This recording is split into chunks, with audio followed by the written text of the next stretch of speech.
Bom dia a todos, é sempre um prazer, mais uma vez, estar nestas reuniões dos grupos de estudo, que são, de facto, o que dá corpo à Sociedade Portuguesa de Cardiologia, e também me congratulo pelo facto destas reuniões serem, de facto, multidisciplinares. Creio que temos de trabalhar todos em conjunto e, portanto, este é o melhor princípio. Depois, a minha segunda grande tarefa é fazer entrar este título em 15 minutos. E, portanto, vou tentar contextualizar um bocadinho dentro daquilo que nos interessa aqui hoje e fazer um bocadinho um sobrevoo sobre estes aspectos. Tornou-se quase um lugar comum dizer que a insuficiência cardíaca é uma situação clínica frequente, que é altamente dispendiosa, com uma elevada morbilidade e mortalidade. Sendo um lugar comum, que poderíamos dizer mais de uma doença que vai aumentar 50% a 75% até o ano 2030, cujo prognóstico é pior que o do conjunto das neoplasias malignas, com as quais nós nos preocupamos imensos com rastreios e detecção precoce, que as admissões hospitalares vão aumentar 50% nos próximos 20 a 25 anos. Desculpem. Que 2/3 dos doentes... eu sabia que isto ia correr mal este ponto. Que 2/3 dos doentes com insuficiência cardíaca são internados em média 2 vezes por ano. Enfim, não há dúvida que isto é a epidemiologia do século XXI, já era a do século XX. Creio que não mudámos muito na atitude, não basta dizê-lo e precisamos tomar consciência disto. E precisamos de tomar consciência, tanto mais que isto representa, nos países industrializados, qualquer coisa como 2% de budget para a saúde e é igual um pouco por todo o lado. Diz-nos respeitos a todos, é um problema de saúde pública e estes 2% vão fundamentalmente em hospitalizações. Portanto, não há dúvida que temos que mudar um bocadinho a nossa atitude e tentar conter esta doença, esta síndrome. A insuficiência cardíaca tem vindo a sofrer, a definição tem vindo a sofrer algumas modificações. Nas últimas guidelines da Sociedade Europeia, a que se mantém é a de sintomas compatíveis com insuficiência cardíaca e sinais, mas isto não basta e é preciso juntar a evidência objetiva de doença estrutural ou funcional. E aqui entram, de facto, as técnicas de imagem, em que têm um papel absolutamente determinante para o diagnóstico correto da insuficiência cardíaca.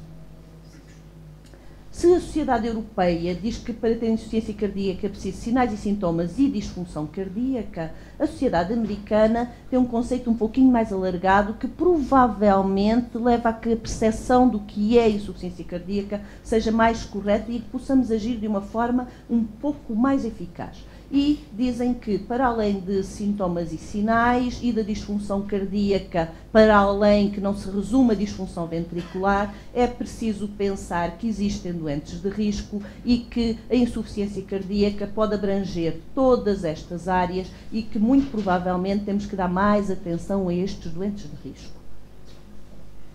Assim, este conceito alargado permite dizer que, desde que haja agressão miocárdica, e isso passa por hipertensão, diabetes, a insuficiência cardíaca é iminente, ou seja, este doente é um doente de risco, temos que desde logo tem que ficar na nossa mira para o rastreio da insuficiência cardíaca, que quando existe disfunção ventricular, então nesta fase já temos uma insuficiência cardíaca em evolução e finalmente os sintomas são bastante mais tardios quando a insuficiência cardíaca está estabelecida. Portanto, a nossa atuação tem seguramente que começar nesta fase da agressão miocárdica e do rastreio dos doentes de risco.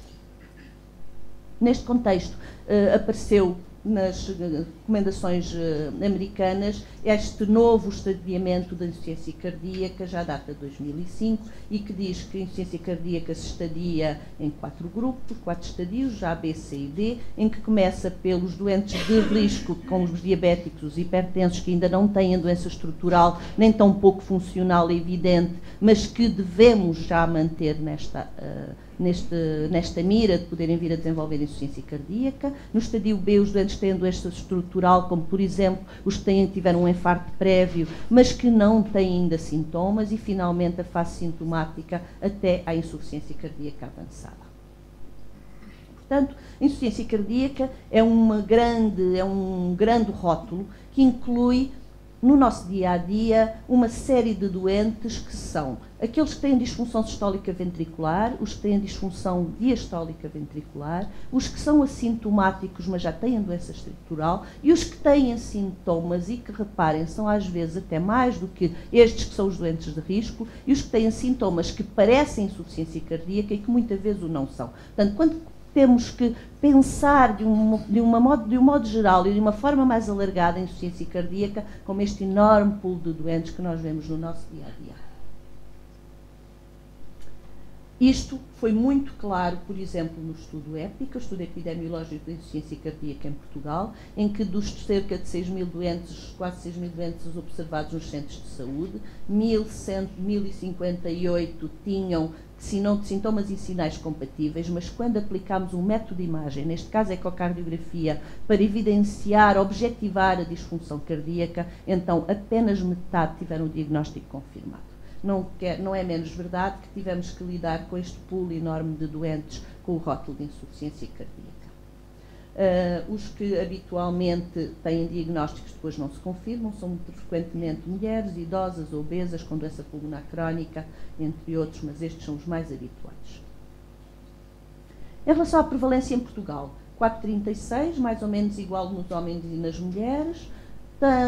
aumenta consideravelmente com a idade em ambos os sexos, a partir da 8ª década, repara que há uma inflexão no sexo masculino, provavelmente porque a esperança de vida dos homens é menor que a das mulheres. Isto são quase 300 mil doentes em Portugal. A maior parte são funções,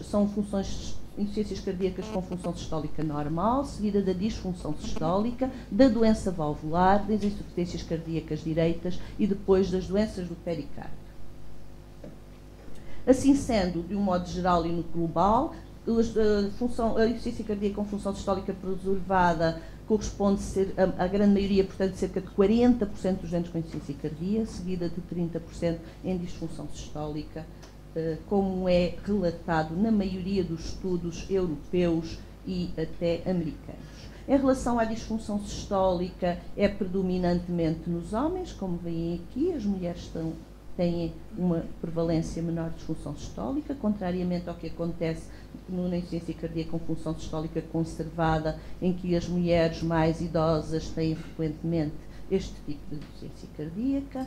E se compararmos os nossos resultados com os estudos mais ou menos semelhantes, os grandes estudos de prevalência, podemos facilmente ver que a prevalência é sensivelmente igual, que a disfunção sistólica também é sensivelmente igual e que os doentes nos estudos que estudaram também a insuficiência cardíaca assintomática, também não é muito diferente. Portanto, são prevalências claramente altas, um pouco por todo o lado. Em relação aos fatores de risco, fundamentalmente a cardiopatia isquémica, que é o que mais frequentemente está por trás aqui em todas as suas formas, a hipertensão arterial, muitas vezes são concomitantes, depois bastante menos nos nossos dias a doença valvular, que hoje em dia é mais a doença valvular do idoso, e depois a diabetes, a doença pulmonar e também o álcool, que entre nós não é negligenciado. Se olharmos para o EuroArt Survey, verificamos, portanto, que grupos etários à volta da 7ª e 8ª da década, como os nossos, tal qual, que têm fundamentalmente doença coronária, hipertensão e diabetes subjacente, e dos fatores precipitantes da insuficiência cardíaca aguda, também as síndromes coronárias agudas. Claro que depois também existem as arritmias, as doenças valvulares, mas sobretudo uma palavra para a infecção. A maioria dos doentes que nós vemos nos nossos hospitais com insuficiência cardíaca descompensada tem infecção subjacente, e depois uma palavra para aquilo que está um pouco menos avaliado, mas temos a percepção de que é muito importante, que é a não compliance terapêutica. Voltando um bocadinho àquele esquema de há bocado da insuficiência cardíaca eminente em evolução e estabelecida, para relembrar que os objetivos terapêuticos são, obviamente, prevenir o desenvolvimento da insuficiência cardíaca naquela fase, que são de ter a progressão quando ela está estabelecida e já tem sintomas, e continuar a tratar sintomas de ter a progressão, reverter a remodelagem quando ela está estabelecida, e sabemos que hoje em dia temos algumas armas que nos permitem, pelo menos, se não regredir, pelo menos estacionar as situações. Relembrar que a terapêutica é feita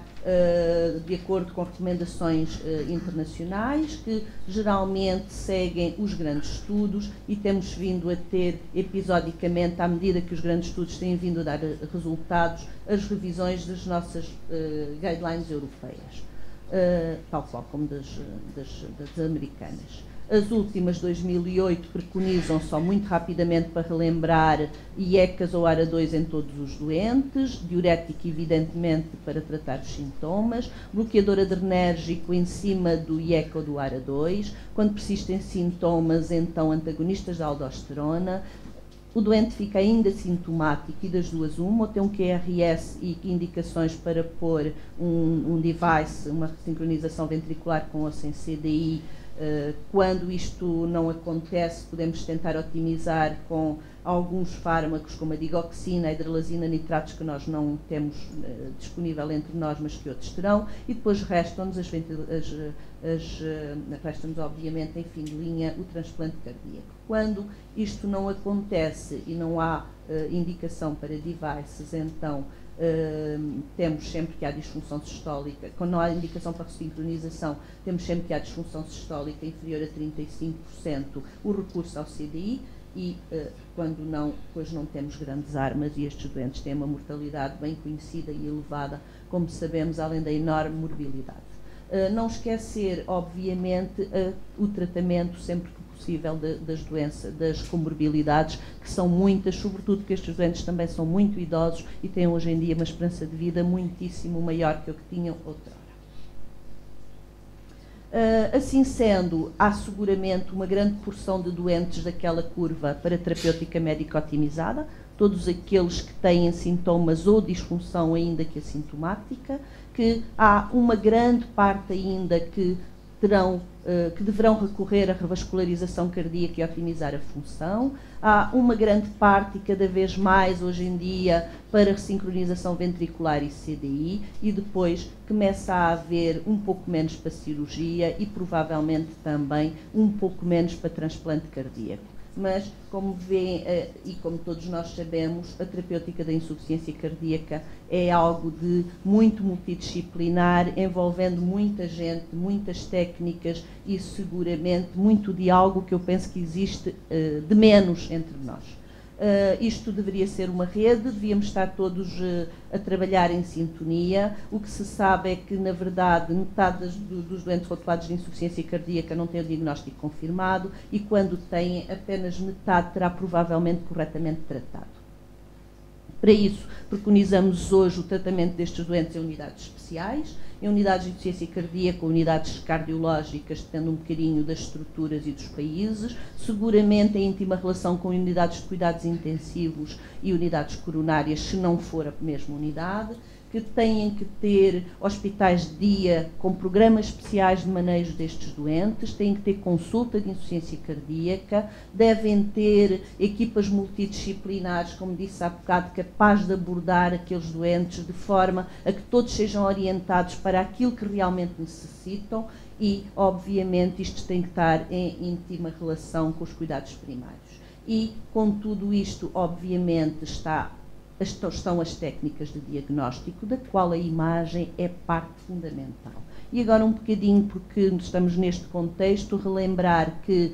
neste enorme espectro de doentes e de situações que são insuficiência cardíaca crónica e insuficiência cardíaca aguda, a imagem, o diagnóstico deve ser não só sindromático, como anatómico, funcional, etiológico, temos que saber o que é que está subjacente, porque alguns são tratáveis, temos que saber quais são as comorbilidades, porque influenciam o prognóstico, e que, portanto, a imagem tem um papel preponderante. Como está definido nas recomendações, a imagem tem um papel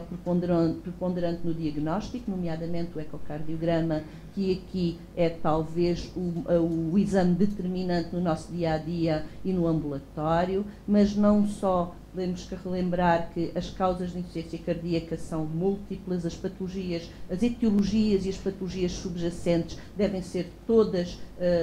investigadas e excluídas e para se chegar a um diagnóstico definitivo, que é um diagnóstico que tem vários vertentes, como vimos, e para isso as técnicas de imagem são seguramente decisivas. Ouvimos há bocado uma conferência fantástica.